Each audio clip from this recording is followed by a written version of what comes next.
Welcome dear rockers, कैसे हैं आप सभी। तो आज हम आप सभी के लिए लेकर आ गए हैं 2024 में रिलीज हुई मलयालम लैंग्वेज की फिल्म मार्को की स्टोरी को। तो कहानी की शुरुआत में विक्टर नाम का अंधा आदमी इलीगल बॉक्सिंग मैच देख रहा होता है। तभी उसके पास में एक आदमी आकर बैठता है और उसकी बॉडी स्मेल से ही विक्टर पहचान लेता है कि ये तो मेरा फ्रेंड वासिम है। वासिम पूछता है कि तूने मुझे पहचाना कैसे। विक्टर जवाब देता है कि तू जो हफ्ते भर से नहाया नहीं है ना, उसी की स्मेल से। इससे वासिम चिढ़ जाता है कि क्या बकवास कर रहा है यार, कल ही तो नहाया था मैं। और हाँ, मुझसे पंगा मत लेना, वरना ये जो तू लीगल मैच देखने के लिए आया है ना, पुलिस आएगी तो मैं बचाऊंगा भी नहीं और फिर जेल की खाते रहना खिचड़ी। इस तरह से ये दोनों हंसी मजाक कर रहे होते हैं और इन दोनों ने ही आज के मैच में पैसे लगाए होते हैं। वासिम ऑडियो कमेंट्री करके विक्टर को बताता है कि अब किसने किसको मारा और इस मैच में विक्टर ने जिस पे पैसे लगाए थे वो जीत जाता है। इसलिए घर जाते वक्त वासिम का थोड़ा मुंह उतरा होता है। विक्टर उसको समझाता है कि अरे चिंता क्यों करता है यार, क्या पता अगले मैच में तेरा प्लेयर जीत जाए और मेरा हार जाए। तभी वासिम को अकबर भाई का कॉल आता है, जो वासिम से कहते हैं कि चलना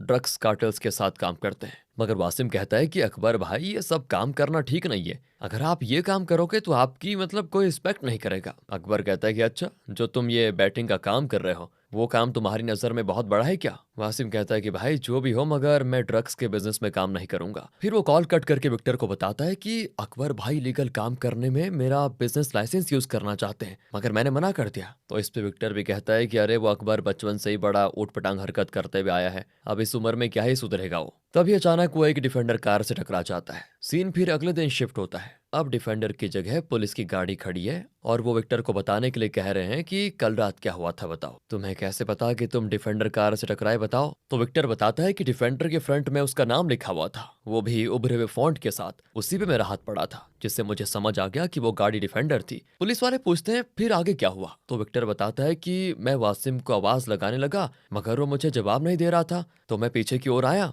और एक लाश से टकराया। वो लाश वासिम की थी। मैं और आगे बढ़ा तो मुझे एक आदमी मिला जिसने सूट बूट पहन रखे थे। उसी ने वासिम का खून किया था और वो अकेला नहीं था, उसके साथ और भी लोग थे। वो जिस तरह आराम से आए और वासिम का कत्ल कर दिया ना, उससे साफ जाहिर होता है कि ये कोई पहली बार नहीं था उनके लिए। उनके चलने की जो आवाज थी वो मैं कभी नहीं भूल सकता। वो सब एक साथ चल रहे थे। इससे होता यह है कि पुलिस वालों को विक्टर ब्रिलियंट लगता है। अंधे होने के बावजूद विक्टर ने इतना कुछ नोटिस किया, ये कोई आम बात नहीं है। फिर पुलिस वाले अकबर के पास पहुंचते हैं, क्योंकि वासिम को आखिरी बार कॉल आया था किसका, अकबर का। मगर अकबर तो अपना पाला साफ करके झाड़ देता है कि देखो वासिम गलत लोगों के साथ उठता बैठता है, वो इलीगल बॉक्सिंग मैच में पैसे लगाता था, ऑनलाइन बैटिंग भी करता था, इसलिए मुझे नहीं पता वो कहाँ कहाँ फंसा हुआ था। पुलिस वाले सवाल करते हैं कि कत्ल से पहले आपने अकबर को कॉल क्यों किया था। तो अकबर कहता है कि वासिम ने मुझसे पैसे उधार लेकर रखे हुए थे, बस उसी सिलसिले में बात करनी थी मुझे, पर अब मुझे उसकी मौत का बहुत अफसोस है। था तो वो मेरा छोटा भाई। तो दोस्तों यहाँ में समझ आ जाता है कि वासिम और अकबर दोनों अपने भाई थे।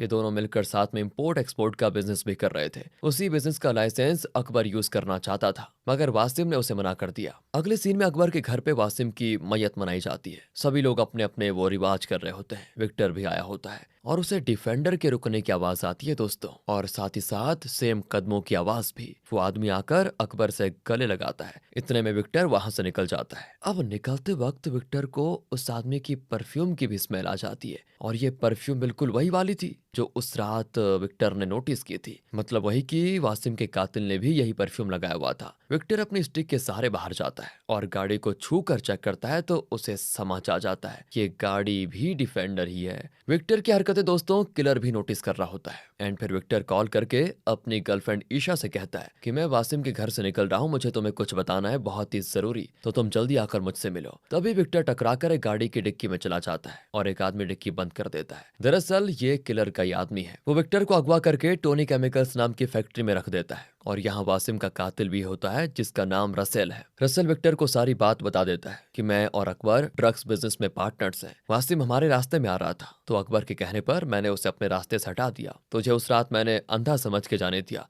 मगर तूने तो मुझे बिना देखे पहचान लिया। देख, मुझे अपने काम में टांग अड़ाने वाले बिल्कुल पसंद नहीं। इसके बाद रसेल अपने एक बंदे को वीडियो शूट करने को कहता है और विक्टर का गला पकड़ के उसे हाइड्रोफ्लोरिक एसिड के बड़े से टब में डाल देता है, और देखते देखते उस एसिड में विक्टर की बॉडी जल जाती है। स्किन तो बचती ही नहीं, यानी एक ही वक्त पे विक्टर मर भी गया और उसकी लाश किसी को पहचानने में भी नहीं आएगी। इसके बाद रसेल अपने डैड टोनी के पास जाता है। टोनी भी दोस्तों खतरनाक आदमी है, मगर वो रसेल से ज्यादा खून खराबा नहीं करवाना चाहता था। वो कहता है कि अपने भाई क्राइस के नक्शे कदम पे चलने की कोई जरूरत नहीं है रसेल तुम्हें। साथ ही टोनी रसेल्स के खास आदमी देव से कहता है कि मैंने तुम्हें इसके साथ इसलिए रखा हुआ है ताकि जल्दबाजी में कोई गलत काम ना कर दे, तो ध्यान रहे इस बात का। फिर वो रसेल को गले लगाकर कहता है कि तुम्हें कोई भी प्रॉब्लम आए तो मुझसे कहो, अभी तुम्हारा बाप जिंदा है। तो आगे दोस्तों पुलिस को खबर मिलती है कि नदी किनारे एक लाश मिली है। पुलिस उस लाश को फॉरेंसिक की टीम को भेज देती है। स्किन तो पूरी तरह से जल गई थी, नाक नक्शा भी समझ नहीं आ रहा था पुलिस को ताज्जुब भी होता है कि लाश की ऐसी हालत हुई कैसे। फिर फॉरेंसिक की टीम जांच करने के बाद पुलिस को बताती है कि विक्टिम को हाइड्रोफ्लोरिक एसिड से जलाया गया है, इसलिए इसकी हालत इतनी बुरी हो गई है। तभी पुलिस स्टेशन में ईशा विक्टर के मिसिंग होने की रिपोर्ट लिखवाने आती है और वो सारी बात बताती है कि विक्टर ने कॉल करके मुझसे कहा था कि वो कुछ जरूरी बताने वाला है। आखिरी बार उसे अकबर के घर पर देखा गया था और फिर उसका कोई पता नहीं चला। पुलिस को इससे सारा खेल समझ में आ जाता है और विक्टर का डीएनए टेस्ट करवा के पता लगाते हैं कि ये लाश विक्टर की है जो वासिम की मौत में चश्मदीद गवाह था। और उसके बाद विक्टर की फैमिली को इन्फॉर्म किया जाता है। विक्टर की फैमिली गोल्ड बिजनेस में इन्वॉल्व होती है और इनकी फैमिली काफी बड़ी भी है। विक्टर के डैड तो अब जिंदा नहीं रहे, मगर उनकी 3 संतान होती है, एक बेटी और 2 बेटे। बड़ा बेटा जॉर्ज था और छोटा बेटा विक्टर। इसके अलावा उन्होंने एक और लड़के को गोद लिया था जिसे उन्होंने अपने डैड का नाम दिया था पीटर मार्को, जिसे इस फैमिली में कोई पसंद नहीं करता था सिवाय विक्टर के। वहीं जॉर्ज भी मार्को को अपनी फैमिली का हिस्सा मानता था, मगर जॉर्ज की बहन को मार्को बिल्कुल पसंद नहीं था। लेकिन एक और बात थी कि मार्को घर के बच्चों के बीच में बहुत ही फेमस था। उनके लिए मार्को सुपर हीरो अंकल था। दरअसल एक बार जॉनी नाम के एक आदमी ने जॉर्ज को कॉल करके कहा कि तुम्हारे भाई को मैंने अगवा कर लिया है, अगर उसकी सलामती चाहते हो तो 4 पेटी गोल्ड भिजवा देना, वरना तुम्हारे भाई को मैं कुत्तों को खाना दूंगा। जिससे जॉर्ज तो डर गया। उसे लगा कि पता नहीं विक्टर के साथ अब क्या होगा, अब तो गोल्ड देना ही होगा, नहीं तो वो उसे मार डालेंगे। मगर ये क्या, विक्टर तो आराम से गार्डन में बैठकर म्यूजिक एंजॉय कर रहा होता है। यानी जॉनी ने विक्टर को नहीं बल्कि मार्को को अगवा किया था। और तब जाकर जॉर्ज थोड़ा रिलैक्स हो गया और उसने अपनी वाइफ से कहा कि एक कुत्ते ने डेविल को अगवा कर लिया है, अब वो अपने किए का नतीजा खुद भुगतेगा। और दोस्तों पता है ना किसके लिए कह रहा था? उस अगवा करने वाले के लिए, कि वो भुगतेगा अपने किए का नतीजा, क्योंकि उसने डेविल को अगवा किया। डेविल कौन? मार्को। और जॉर्ज का यह सोचना बिल्कुल सही था। मार्को जॉनी और उसके बंदों की जमकर पिटाई करता है, उन्हें मार डालता है। तो इस तरह से सभी को पता होता है कि फैमिली का गोद लिया हुआ बेटा मार्को बहुत ही खतरनाक है। मतलब अगर इसकी फैमिली से पंगा लिया तो मार्को दौड़ा दौड़ा कर मारेगा। अब प्रेजेंट में जॉर्ज सभी आदमियों से कह देता है कि मार्को तक विक्टर की मौत वाली बात नहीं पहुंचनी चाहिए, क्योंकि मार्को विक्टर पे अपनी जान छिड़कता था। और अगर उसे पता चलेगा कि किसी ने इतनी बर्बादी से विक्टर को मारा तो मार्को उसके पूरे खानदान को तबाह कर देगा। विक्टर को दफन करने के बाद ही मार्को को विक्टर की मौत वाली बात बताई जाएगी। दरअसल दोस्तों जॉर्ज ने मार्को से परेशान होकर उसे दूसरे देश भेज दिया था और अब वो सोच रहा है कि वापस आकर मार्को क्या ही करेगा, क्योंकि विक्टर की बॉडी की जो हालत है उसमें तो मार्को उसको सीने से लगाकर रो भी नहीं पाएगा। मगर होता यह है कि विक्टर के फ्यूनरल पे मार्को आ जाता है और चर्च में सबके सामने कहता है कि जिन्होंने मेरे भाई विक्टर को मारा उन सबका समझो आज से उल्टी गिनती शुरू। उन्हीं के खून से उन्हें नहलाऊंगा मैं, जलती आग में जलकर उन्हें रेत में दफना दूंगा। जिससे होता यह कि सभी डर जाते हैं। दरअसल यहाँ पर टोनी रसल और बाकी लोग भी आए होते हैं, क्योंकि टोनी का भाई भी गोल्ड बिजनेस में था और ये लोग एक ही शहर में रहते थे और एक दूसरे से अच्छे से जान पहचान भी थी। जॉर्ज चर्च से बाहर निकलकर मार्को से कहता है कि चर्च में खड़े होकर तुमने खून खराबे की बात कैसे की? भूलो मत विक्टर तुम्हारा अपना भाई नहीं था, तो उसका बदला लेने की जिम्मेदारी तुम्हारी नहीं, समझे? फिर वो प्यार से मार्को को समझाता है कि मेरे रास्ते पे मत चलो, नफरत के रास्ते पर सिर्फ बर्बादी है। इस परिवार को तुम्हारी जरूरत है मार्को, विक्टर को इंसाफ दिलाने का काम मैं खुद देख लूंगा। मार्को चुपचाप वहां से चला तो जाता है, मगर उसे विक्टर के साथ बिताए हुए अच्छे पल बहुत ही याद आ रहे होते हैं। जैसे एक बार मार्को को बड़ी टेंशन में देखकर विक्टर ने कहा था कि भाई तू हमेशा इतना सीरियस क्यों रहता है? मुझे देख लो, मेरी आंखों में रोशनी नहीं है, मैं कितना कुछ करना चाहता हूँ मगर कर नहीं पाता। तो क्या मैं उदास रहता हूँ? नहीं ना, मैं हर वक्त खुश रहने की कोशिश करता हूँ। और तब मार्को ने कहा था कि अगर तुम्हें दिखाई देता तो तुम क्या करते? विक्टर ने कहा कि सबसे पहले तो मैं तुम्हारी गाड़ी ड्राइव करता। और तब मार्को ने उसकी ये विश पूरी करवाई थी, खाली जगह पे ले जाकर विक्टर को ड्राइविंग सिखाई थी, जिससे विक्टर को बड़ी खुशी हुई। इस तरह से विक्टर के आसपास के सभी लोग उसे बहुत मिस कर रहे होते हैं, क्योंकि विक्टर सबका लाडला था। आगे मार्को का खास आदमी अनवर उसे समझाता है कि तुम्हारी गर्लफ्रेंड मारिया तुमसे शादी करने के सपने देख रही है, अब बदले की आग में उसकी लाइफ खराब मत करो। इधर जॉर्ज को इस शहर के सबसे अमीर लोग समझाते हैं कि एक बेचारे अंधे लड़के को तेजाब से जलाकर मारने वाले बहुत ही क्रूर हैं, उन्हें तो नरक में भी जगह नहीं मिलेगी। मगर यकीन मानो हम में से ऐसा कोई नहीं कर सकता। जो भी हुआ उसे एक बुरा सपना समझकर भूल जाओ। मगर जॉर्ज का कहना होता है कि मुझे किसी की हेल्प नहीं चाहिए, मैं खुद ही उन कातिल तक पहुंच जाऊंगा और फिर उन्हें पुलिस या कानून के हवाले बिल्कुल नहीं करूंगा, बल्कि मैं खुद उन्हें उनके किए की सजा दूंगा। इसके बाद टोनी जॉर्ज से कहता है कि यह है मेरा छोटा बेटा रसेल, अमेरिका से पढ़ाई करके हाल ही में लौटा है, इसे अपनी ब्लेसिंग्स दो, क्योंकि आगे से अब रसेल ही मेरा पूरा बिजनेस संभालेगा। विक्टर को किसने मारा इसका पता भी रसेल लगा लेगा। तभी वहां पर मार्को आता है और कहता है कि कोई भी मेरे काम में इंटरफेयर नहीं करेगा। विक्टर के कातिल को तो मैं मौत से भी बदतर सजा दूंगा और जिसने भी एतराज जताया उसकी खोपड़ी में 6 की 6 गोली उतार दूंगा। सभी की बोलती बंद हो जाती ये सुनकर। अकेले में टोनी अपने बेटे से कहता है कि तुम्हें विक्टर को नहीं मारना चाहिए था, तुमने देखो बिना बुलाए मौत बुला ली है। मार्को जॉर्ज की तरह सीधा नहीं है,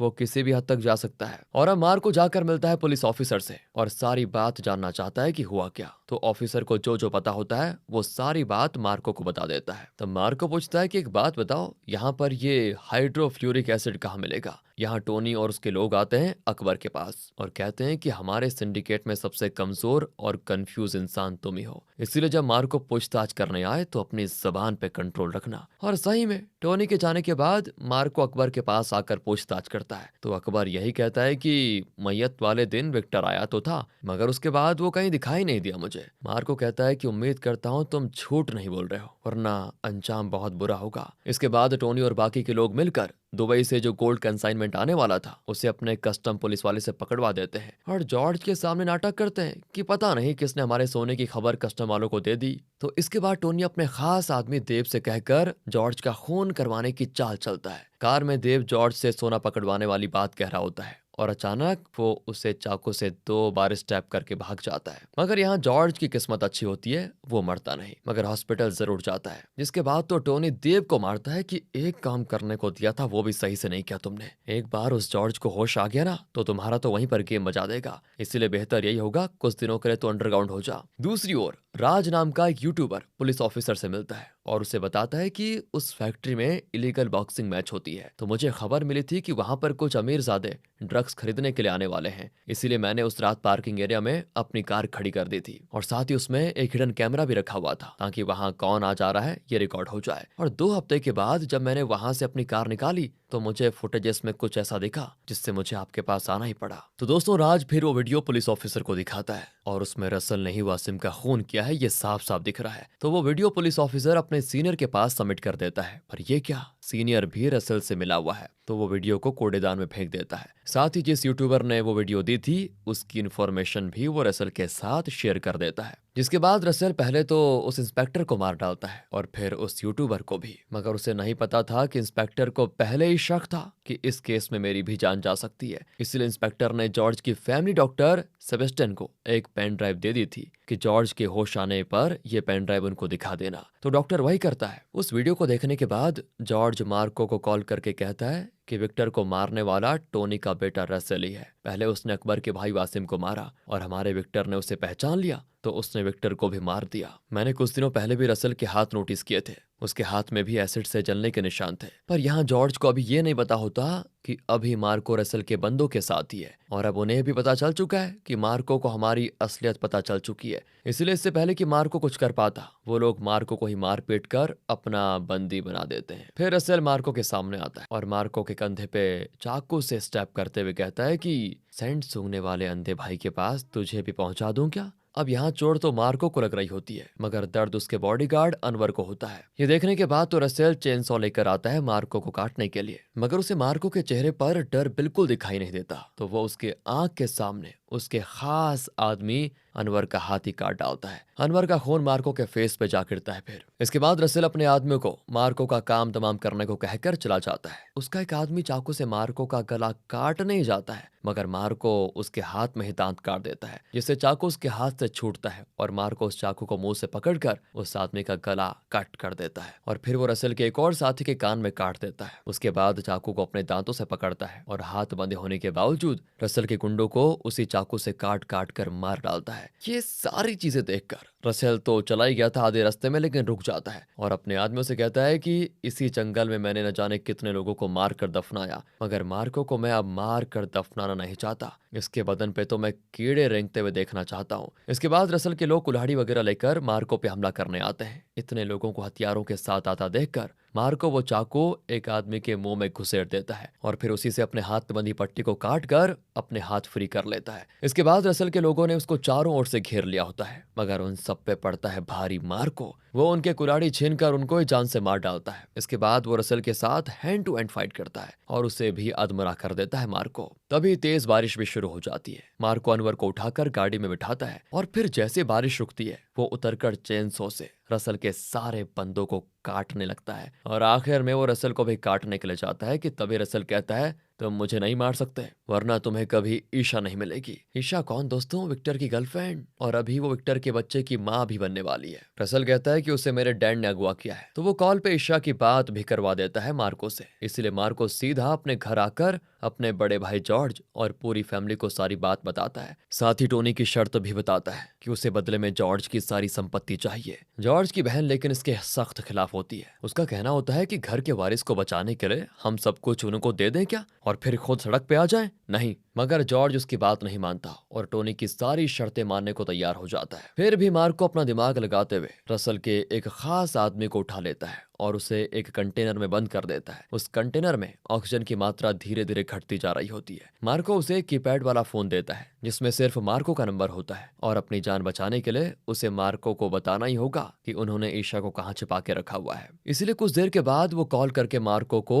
एड्रेस दे देता है और फिर जैसे फोन कट होता है तो रिमोट कंट्रोल से मार्को उस कंटेनर को ब्लास्ट कर देता है क्योंकि मार्को बहुत ही गुस्से में था। फिर मार्को उसके बताए हुए एड्रेस पर जाता है जहां रसल के बहुत सारे लोग होते हैं। अब इन सब से मार्को को अकेले फाइट करनी है। मार्को लाशें बिछा देता है और फिर छत पे जाता है जहां एक लड़की चेयर पर बैठी होती है। मगर ये क्या, ये तो ईशा नहीं है। दरअसल रसल ईशा को लेकर कहीं और चला गया। अब आगे मार्को रसल के डैड यानी टोनी से मिलता है जो किसी लड़की के साथ एंजॉय करने के लिए गया हुआ था। मगर वहां वो मार्को और अनवर को देखकर कहता है कोई नहीं, मैं बाइसेक्सुअल हूँ, तुम जैसे जवान मर्द भी मुझे चलेंगे। वो अनवर को गलत नियत से हाथ लगाता है और तभी उसके हाथ मार्को काट देता है। इसके बाद वो रसल के बताए हुए जगह पर ब्रीफकेस के साथ जाता है जिसमें गोल्ड लाने की बात कही गई थी। मगर जैसे ही रसेल उस ब्रीफकेस को खोलता है तो हैरान क्योंकि उसमें उसके डैड टोनी की कटी हुई हाथ। दरअसल दोस्तों टोनी एक खास किस्म की रिंग पहनता है। उसी से रसल ने पहचान लिया कि ये तो मेरे डैड का हाथ है। अब मार्को उसके सामने शर्त रखता है कि ईशा को सही सलामत मेरे हवाले कर दो तभी मैं तुम्हारे डैड की लोकेशन तुम्हें बताऊंगा।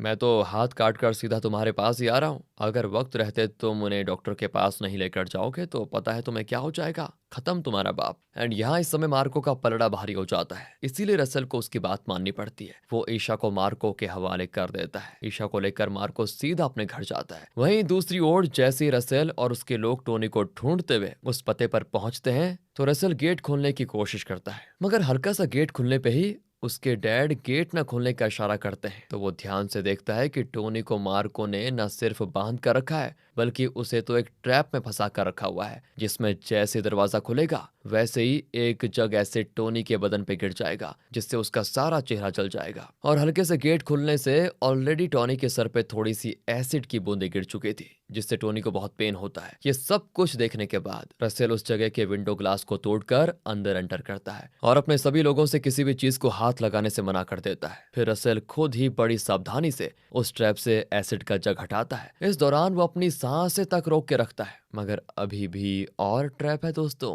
तो रसल एहतियात बरतते हुए एक गन को उस ट्रैप से हटाता है, मगर जैसे ही वो ट्रैप हटता है तो इन्हें बीप की आवाज आती है। दरअसल जिस चेयर पे टोनी को बांध के रखा हुआ था उसके नीचे था बॉम्ब। स्ट्रिंग हटते ही वो बॉम्ब एक्टिवेट हो जाता है। ये देखने के बाद तो सभी बाहर भागने लगते हैं और रसल जो अभी तक अपने डैड को बचाने की कोशिश कर रहा था वो भी अपने डैड से कहता है कि डैड प्लीज प्लीज आप चेयर पे बैठे रहना, उठना मत। फिर रसल भी उस रूम से जैसे ही बाहर भागता है जोरदार धमाका होता है जिसमें टोनी की मौत हो जाती है और वो तड़प तड़प कर रसल के सामने ही अपनी जान गंवा देता है। इधर जॉर्ज अपनी फैमिली से कहता है कि चाहे कुछ भी हो जाए ईशा की हिफाजत हमें करनी है। इसके बाद वो अकबर के गले में रस्सी बांधकर उसे बर्फ की सिल्ली पे खड़ा कर देता है। जैसे जैसे बर्फ पिघलती है वैसे वैसे उसके गले की रस्सी टाइट होती है और आखिरकार वो रस्सी इतनी टाइट होती है कि अकबर की जान चली जाती है। उधर रसल जाता है अपने बड़े भाई साइरस के पास। साइरस दोस्तों एक बेरहम बूचड़ है यानी कसाई। वो जानवरों के साथ साथ इंसानों को भी काट डालता है। रसल साइरस को टोनी की मौत के बारे में बताता है तो बस वो गुस्से में कहता है कि जिन्होंने मेरे डैड को मारा टुकड़े टुकड़े उनके मैं कर डालूंगा। आगे ईशा को लेबर पेन शुरू होता है। जॉर्ज की वाइफ कहती है ईशा को जल्दी से हॉस्पिटल लेकर जाना होगा, मगर जॉर्ज कहता है कि फोन करके मैं डॉक्टर को यहीं बुला लेता हूँ, क्योंकि इस घर के बाहर जाना किसी के लिए सेफ नहीं होगा। टोनी की मौत से उसके लोग अभी भी बौखलाए हुए होंगे। फिर जल्दी डॉक्टर और नर्स की छोटी सी टीम इनके घर पर आ जाती है, जहां ईशा की डिलीवरी होने के लिए वो सभी तैयार रहते हैं। मगर उनके आने के साथ ही रसल के लोग भी इनके घर को चारों ओर से घेरने लगते हैं। जॉर्ज सभी से कहता है कि छिप जाओ और मैं उनका सामना खुद करूंगा, चाहे जो भी हो जाए, तुम लोग बाहर मत आना। सारे लोग छिप जाते हैं और मार्को ईशा के डिलीवरी रूम के बाहर चेयर लगाकर बैठ जाता है उसकी हिफाजत करने के लिए। साइरस रसेल अभी भी गेट के बाहर होते हैं। वो बॉम्ब से इनकी मेन गेट तोड़कर अंदर घुसते हैं, सबके हाथों में हथियार, लेकिन जॉर्ज और मार्को निहत्थे बैठे होते हैं। तो जॉर्ज एक चाकू से साइरस पे हमला करने की कोशिश करता है, मगर साइरस जॉर्ज का हाथ पकड़ लेता है और फिर उसी चाकू से जॉर्ज के हाथों में घुसा देता है। घर पे मार्को का आदमी अनवर भी था, मगर उसे रसेल के लोग ठीक सर के बीच में गोली मारकर खत्म कर देते हैं। उधर मार्को इन्हीं लोगों की गन छीन कर इन्हें शूट करने लगता है। गोलीबारी की आवाज को सुनकर घर की औरत और बच्चे बहुत डर जाते हैं। इसके बाद तो साइरस मार्को के बहनोई को गोलियों से छलनी करके मार डालता है। काफी देर की टाइट फाइट के बाद साइरस जॉर्ज और मार्को को बुरी तरह से घायल कर देता है, इतना घायल कि वो लोग अपनी जगह से हिल नहीं पाते। इसके बाद साइरस बेरहम मौत का खेल शुरू करता है। वो बच्चों पे भी वो रहम नहीं दिखाता। किसी को गैस सिलेंडर से कुचलकर मार डालता है तो किसी के गले में रस्सी लटका कर मार डालता है, किसी का सर पटक पटक कर मार डालता है, किसी को ऊंचाई से फेंक कर मार डालता है। फिर वो मार्को के पास आकर कहता है कि तुझे मारने को मैं बड़ी आसानी से मार डालता, मगर मैं तुझे दर्द देकर मारना चाहता हूँ। तभी ईशा के चिल्लाने की आवाज आती है। उसकी डिलीवरी अभी तक नहीं हुई थी, तो साइरस जाकर पहले तो डॉक्टर और नर्स को चाकू से मार डालता है और फिर ईशा के पेट को जोर से धक्का देता है, जिससे बच्चा पैदा हो जाता है। और फिर उस बच्चे के सामने उसकी माँ यानी ईशा के मुंह में चाकू डालकर मार डालता है। फिर साइरस उस बच्चे को लेकर वहां से चला जाता है अपने डैड की फैक्ट्री में, ये कहते हुए कि इसे इसके बाप की तरह मौत दूंगा, मैं एसिड में डालकर खत्म करूंगा। इसीलिए सभी के वहां से जाने के बाद मार्को हिम्मत जुटाता है और अपने आप की मरहम पट्टी करके फिर से लड़ाई के लिए तैयार हो जाता है। कुछ ही देर में वो टोनी की केमिकल फैक्ट्री पहुंच जाता है और अपने घर वालों की मौत का बदला लेने के लिए एक के बाद एक लोगों को बड़ी बेरहमी से मारता है। यहाँ भी खून खराबा होता है बहुत ज्यादा, बड़ी लंबी फाइट चलती है। सबको निपटाने के बाद रसेल मार्को के पीछे पड़ जाता है। वो तो एक भारी भरकम हथौड़े से मार्को पे जानलेवा हमला करता है और तब मार्को को याद आता है कि किस तरह इन लोगों ने मेरे भाभी माँ के गाल फाड़कर उन्हें मारा था। इसीलिए अब मार्को रसल के हाथ को खींचकर फाड़ देता है और फिर रसल का सीना काट कर उसका हार्ट बाहर निकाल लेता है, जिससे रसल की मौत हो जाती है। ये देखने के बाद तो साइरस भी डर जाता है और वो विक्टर के न्यूबॉर्न बेबी को उठा लाता है। वो एसिड के ट्यूब में उसको फेंकने वाला होता है कि मार्को बेबी को छीन कर साइरस का सर धड़ से अलग कर लेता है। इस तरह वो अपने परिवार की दर्दनाक मौत का बदला लेने में हो जाता है कामयाब और फिर वो विक्टर के बेबी को गोद में लेकर उस केमिकल फैक्ट्री से बाहर निकलता है। इसी के साथ दोस्तों ये मूवी यहाँ पर खत्म होती है। बाकी अगर आपको वीडियो अच्छी लगी हो, स्टोरी अच्छी लगी हो, एक्सप्लेनेशन अच्छा लगा हो तो लाइक कीजिए, चैनल को सब्सक्राइब ध्यान रखिएगा अपना। Thanks for watching.